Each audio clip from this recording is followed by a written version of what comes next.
नैना झा जी, राधे राधे महाराज जी। महाराज जी, जब मुश्किल में थी तो कभी शिव जी से बोला, कभी दुर्गा जी से बोला, कभी राम जी से बोला, तो काम कहीं तो बन जाए ऐसा। तो पर महाराज जी, ऐसे अलग अलग भगवान को बदलना तो कोई देवता नाराज तो नहीं हो जाएगा? पहले मुझसे बोली, फिर अभी उससे। नहीं तो काम भी पूरा हो गया क्या?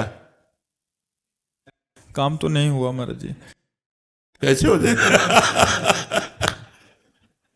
शिव जी को पुकारा तो वो देखने लगे, पहले को दूसरे को पुकारा, वो तो शिव जी ने देखा, वो दूसरे के पास जा।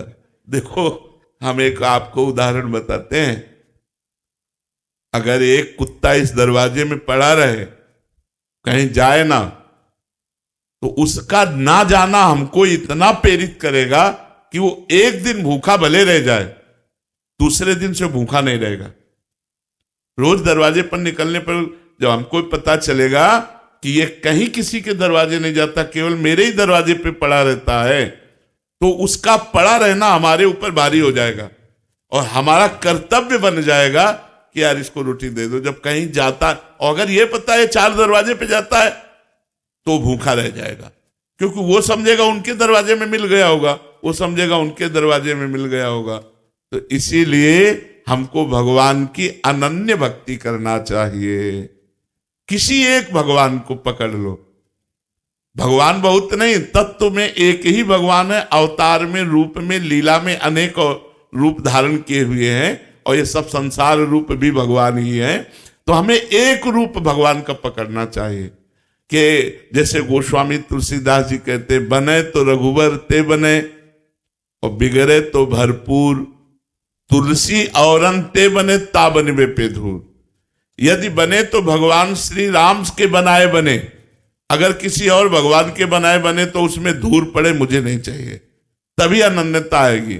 एक हम आपको उदाहरण बताते, महाभारत का। उपमन्यु नाम के एक ऋषि थे, उनके पिता, पहले ऋषि मुनि सब जंगल में वास करते थे, गृहस्थ होते हुए भी, तो वो कभी किसी से दान नहीं लेते थे। तो एक दिन उपमन्यु जी उस ऋषि के घर गए बालकों के साथ खेलते हुए, जिनके जजमान थे। तो वहां उनको सुंदर दूध पीने को मिला, जो कभी जीवन में नहीं मिला था, क्योंकि जंगली फल मूल से गुजारा करने वाले ऋषि थे। उपमन्यु जी ने अपनी मां को आके कहा, मुझे दूध दीजिए, जैसा मैंने उनके घर में पिया। तो उनका, तुम्हारे पिता किसी जजमान का दान नहीं लेते, इसलिए हमारे पास न गाय है, न सुविधा है, न दूध दे सकते हैं हम आपको। वो हट कर लिए। तो एक जंगली चावल होता है, उसको पीस करके उन्होंने पानी में पिलाया कि लो। तो उनका, नहीं, ये दूध नहीं है।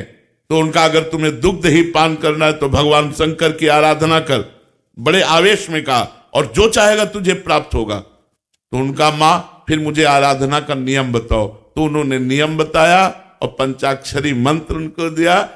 वो 10,000 वर्ष तक दाहिने पैर के अंगूठे केवल खड़े होकर पंचाक्षरी मंत्र हाथ उठा के जपते रहे 10,000 वर्ष तक। भगवान शिव प्रसन्न हो गए। बहुत, वैसे तो आशुतोष है और डरदानी बड़े शीघ्र प्रसन्न होने वाले। अब उन्होंने परीक्षा ली, इष्ट परीक्षा भी लेता है।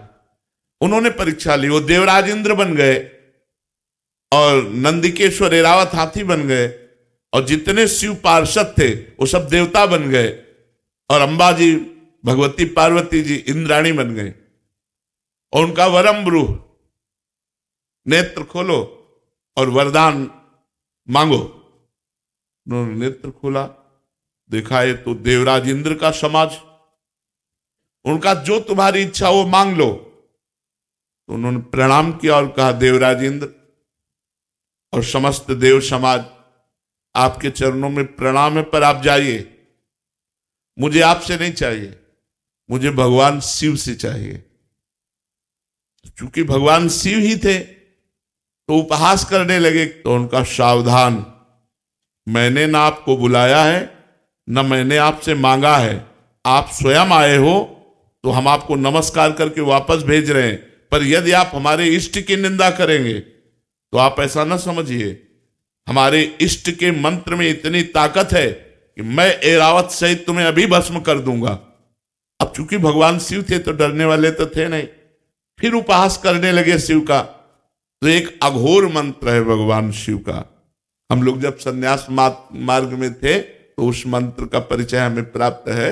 अगर ये सिद्ध हो जाए तो जो चाहे वो सो कर सकता है। तो उन्होंने तुरंत हाथ में जल लिया। जो ही अघोर मंत्र का संधान किया तो नंदिकेश्वर प्रकट हो गए और उस जल को रोक लिया और कहा, इष्ट मंत्र से इष्ट पर प्रहार करते हो।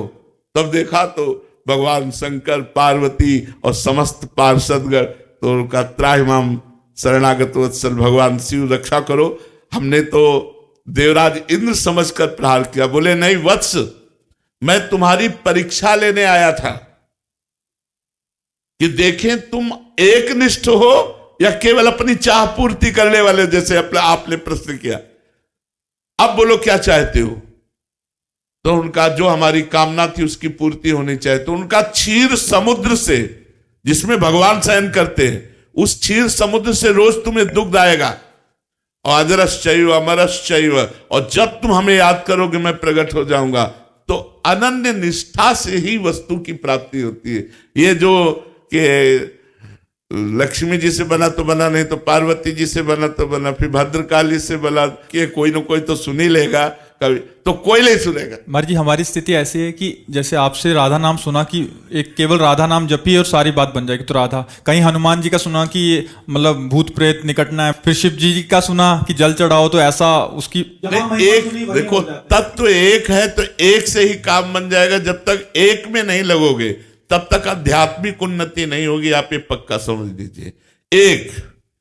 एक भरोसो, एक बल, एक आस विश्वास, एक राम घनश्याम हित, चातक तुलसीदास।